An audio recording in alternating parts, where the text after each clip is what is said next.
আজকে নতুন আরেকটা ইউনিক রেসিপি নিয়ে আসলাম। লাচ্ছা সেমাই দিয়ে পুডিং। বাচ্চারা সেমাই রান্না করলে খেতে চায় না, তো এভাবে পুডিং বানিয়ে দিলে অবশ্যই খাবে। দেখেন কতটা ইয়াম্মি হয়েছে, দেখতে লোভনীয়, খেতেও কিন্তু দারুণ। আর বাচ্চারা পেলে কিন্তু অনেক খুশি, তারা বুঝতেই পারবে না এটা যে সেমাই দিয়ে বানানো হয়েছে। আসসালামু আলাইকুম, সবাই কেমন আছেন? আশা করি নিশ্চয়ই ভালো আছেন। আমিও আলহামদুলিল্লাহ ভালো আছি। আজকে বানাবো লাচ্ছা সেমাই দিয়ে দুধ দিয়ে ক্যারামেল পুডিং। তো প্রথমে লাচ্ছা সেমাই নিয়েছি। লাচ্ছা সেমাইটা কিন্তু ভাজা ছিল, তার জন্য হাত দিয়ে একটু ছাড়িয়ে দিলাম। তারপর দিয়ে দিলাম হাফ কেজি দুধ, তারপর দিয়ে দিলাম 3টা ডিম, স্বাদ মতন চিনি, যে যেমন মিষ্টি খাবেন। তারপর একটা ঘূর্ণি দিয়ে নিয়ে আসলেই দেখেন কতটা তরল হয়ে গেছে। তারপর ভ্যানিলা এসেন্স দিলাম, যেহেতু 3টা ডিম দিয়েছি, ডিমের একটু গন্ধ আসতে পারে, কয়েক ফোঁটা ভ্যানিলা এসেন্স দিয়ে দিলাম। এখন বানাবো ক্যারামেল। যে বাটিতে পুডিংটা বানাবো সরাসরি ওই বাটিতে আমি ক্যারামেলটা বানিয়ে নিলাম। তারপর পুডিংয়ের যে মিশ্রণটা আমি বাটিতে ঢেলে দিয়েছি, তো এই ভিডিওটা আমার করা হয়নি, দুঃখিত।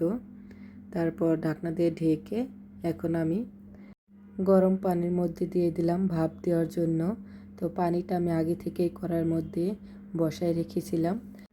একটা ভাড়া দিয়ে দিলাম পুতা দিয়ে। তারপর যে 30 থেকে 40 মিনিট ভাপ দিলে হয়ে যাবে পুডিং। পুডিং হতে সময় লাগে না, 30 মিনিট বা 25 মিনিটই লাগে। কোনো সময় দেখা গেছে একটু বেশিও লাগতে পারে, পুডিংটা যদি একটু বড় হয়। মাশাল্লাহ মাশাল্লাহ, যা কল্পনা করেছিলাম তার চেয়েও অনেক ভালো হয়েছে। কেউ বুঝতেই পারবে না সেমাই দিয়ে এত সুন্দর পুডিং হয়েছে। আর দেখতেও কতটা লোভনীয় হয়েছে তা তো আপনারা দেখতেই পারছেন।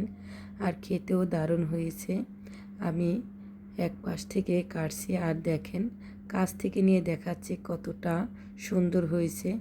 চারো সাইডে কত সুন্দর হয়েছে, কতটা লোভনীয় হয়েছে। মাশাল্লাহ মাশাল্লাহ, ভাবতেই পারিনি এত সুন্দর হবে। আর খেতেও দারুণ হয়েছে। ভিডিওটি যদি ভালো লাগে লাইক কমেন্ট করবেন, শেয়ার করবেন, ফেসবুক পেজটা ফলো দেবেন। আর ইউটিউব চ্যানেলটা যারা দেখতেছেন প্লিজ আমার ইউটিউব চ্যানেলটা সবাই সাবস্ক্রাইব করবেন। রেসিপিগুলো কেমন লাগে অবশ্যই কমেন্টে জানাবেন।